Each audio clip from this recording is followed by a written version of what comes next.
Hey, guys, welcome back and happy Monday. Guys, I'm so excited because it is Monday. It's the beginning of the week and we have a lot going on today. Of course, like I said in my last video, we will be going live with Jason at 11 a.m. Eastern this morning to talk about the Real Housewives of Potomac.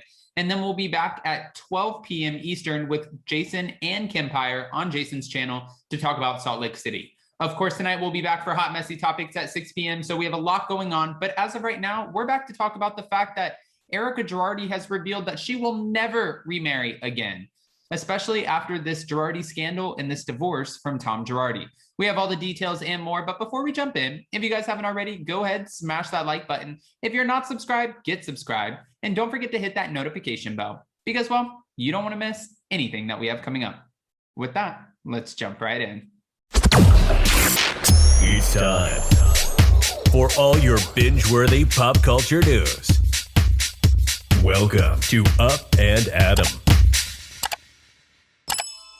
All right, guys, so it looks like Erika Girardi is not interested in walking down the aisle ever again once she's finally divorced from Tom Girardi. She said, actually, when TMZ caught up with her, she said, "No, I will not, never," when she responded to the question, "Will you remarry in the future?" Now, TMZ caught up with Erika Girardi as she was leaving Bistro Jolie in Los Angeles over the weekend. When asked if she would ever date a lawyer like Girardi again, Jayne paused for a moment saying, "That's a good question. Probably not," she added. And then she said, "But then again, I don't know. I may need free legal. Who knows?" Erika Girardi, who recently encouraged men to slide into her DMs on social media, refused to comment on how her dating life was going. Instead, she just burst out laughing to the videographer's question. Okay, well, she did reveal last month that she was looking to date wealthy men amid her ongoing divorce from Tom Girardi, and she said there was a famous baseball player who actually slid into her DMs, but also apparently slid into Teddy's. She said, "I think every girl, likes a guy with money." This is what she told TMZ, adding that she wasn't very concerned about a potential suitor's age, so long as he was at least 25 years old. All right, going younger, becoming a little bit of a cougar. We see you. Erika Jayne's divorce from Tom Girardi has been going on for about a year now. She originally filed to end their 20-year marriage in November of 2020. So it's legit a year at this point. In addition to the tumultuous divorce, Erika Girardi is also being sued for $25 million, which we're trying to figure out, what is this going to look like? Will they settle outside of court? We know that Ronald Richards is no longer part of the case. And he said that he was removing himself because there was nothing left to do. Now, when I had on Emily D. Baker, she made a valid point. Why would you remove yourself if there's nothing left to do? Not saying he's lying at all, because that's what he told us. That's what he's saying is his truth. So I don't know about the legal realm, so I'm just here to believe it. But she did have a good point when she said, why would he, leave if there's nothing left to do? But then the trustee is going to hire a new counsel. Did they just let him opt out on his own so they didn't have to make a spectacle of it? Or did he quit on his own? It's kind of a big question that's looming over everybody's heads right now, because a lot of people think that Ronald Richards was let go and that he didn't walk away on his own. Again, he said he did, so that's where I'm leaning with this. Okay. The trustee handling the case argues that Erika Girardi is claiming she didn't know about her husband's financial problems, but that doesn't mean she will be able to simply walk completely free of the $25 million that she allegedly owes to the firm. Well, the claim says that pretty much she knew that her soon-to-be ex-husband, Tom Girardi, was funneling money out of his law firm in order to pay for his wife's personal expenses for at least the past 12 years.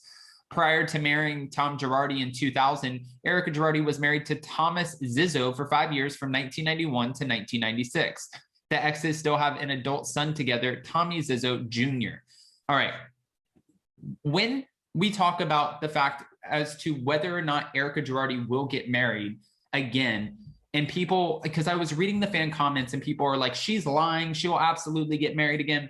I don't know. I don't know if that's true, because if you think about all of the shit that she's been through at this point, why would she want to get married again? Will you be able to trust another high roller who is, out here making a shit ton of money? How do you make your money? Is it good? Are you able to make money like this, or is it not good? What at the end of the day, is going to give you that green light in order to get married? Because we know she's going to only probably get with somebody who has money.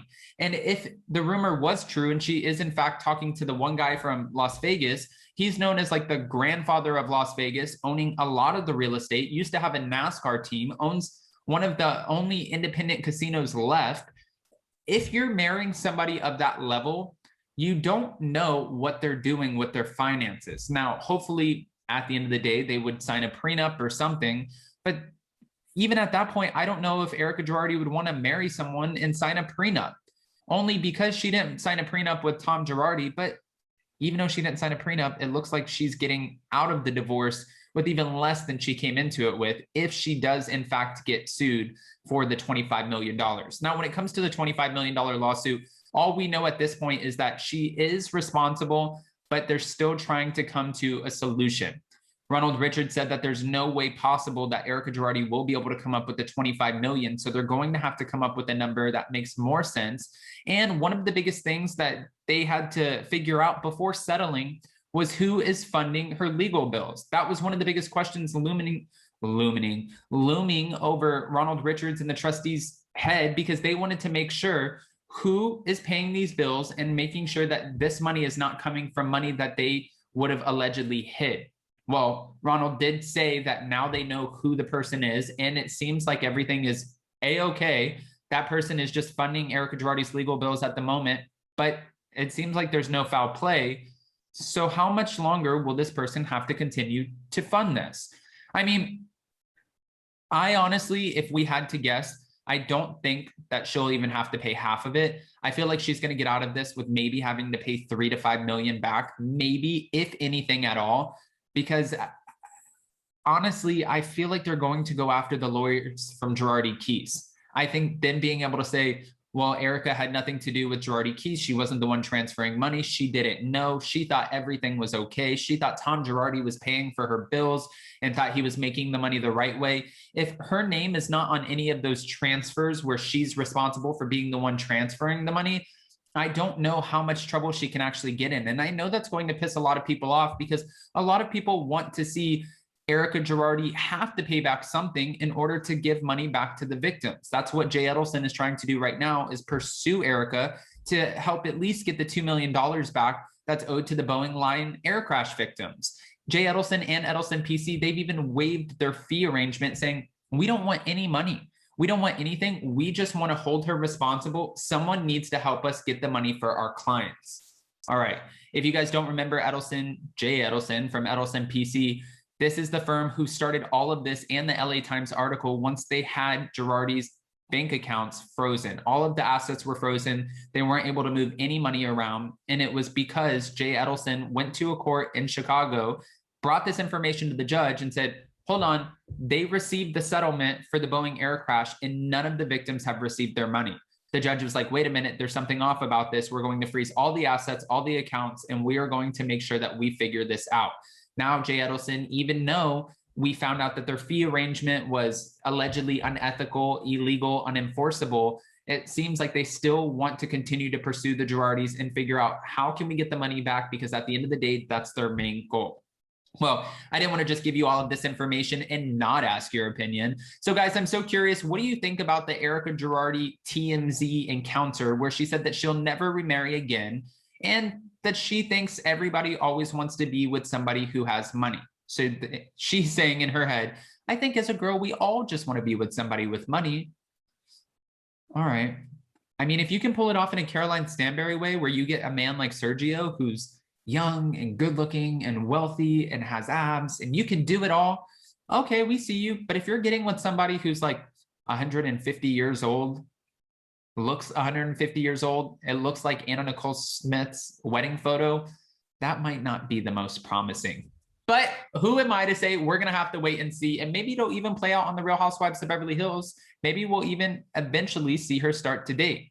I think that she's too reserved for that. And I don't think she would share that with cameras. But one could only hope, because we don't want to hear about the Girardi scandal for forever.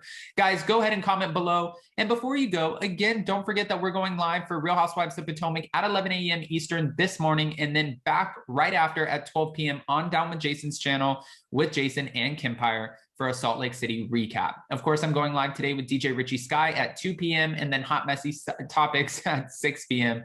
There's a lot happening. Mondays are crazy. But if you haven't already, go ahead, smash that like button. If you're not subscribed, get subscribed. And don't forget to hit that notification bell because, well, you don't want to miss anything that we have coming up.